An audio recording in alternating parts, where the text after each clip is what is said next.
सीम बीबी है मेरा नाम। मैं मजबूर हूँ, मजबूरी से ये दुकान लगा के बैठी हूँ। मेरे हालात बहुत ख़राब है।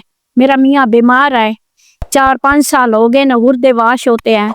इतनी मजबूरी है, मैं घर का अखराज करती हूँ तो और कमाने वाला कोई नहीं है। घर का अखराज करती हूँ तो रोटी नहीं खा सकती, दवाइयाँ नहीं ले सकती, उसका किराया भर नहीं सकती। आने जाने का मेरी मजबूरी है, उसको लेके जाती हूँ। मैं कमर की मरीज हूँ और मैं कोई नहीं काम कर सकती। ये शॉप ला के बैठी हूँ, दुकान किराए पे है, बिल नहीं भर सकती, उसका खर्चा नहीं पूरा कर सकती। 4-5 साल हो गए ना, मेरे मियाँ बीमार है, मैं लेके जाती हूँ और कमाने वाला है नहीं। मेरा बेटा तो है नहीं, मेरी जवान बेटी बैठी है, वो कबारी है, का मरीज है। उनकी दवाई लेनी, उसकी खुराक, उसके हमारे बिल, घर के खर्चे, ताजे डब्बे ले आती हूँ। मैं भी मरीज बंदा हूँ, हड्डी के मोरे खुले हुए हैं।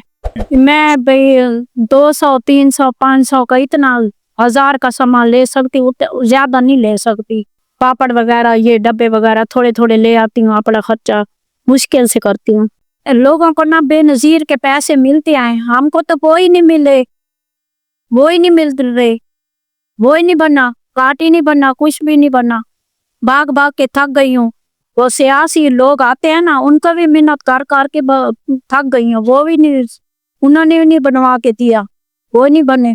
कोई हेल्प करने वाला आ जाए तो जे रहना मेरे मियाँ का इलाज हो जाए। मियाँ बीमार हो गया, मैं मजबूरी से फंस गई हूँ। वो पढ़ने से बैठ गई है, 5 पढ़ाया, वो बैठ गई है घर में। मैं क्या करूँ, अस्पताल जाऊँ, उसके साथ जाऊँ, उसके खर्चे करूँ। मरियम नवाज से अर्ज कर रही हूँ, मेरे से हेल्प करे।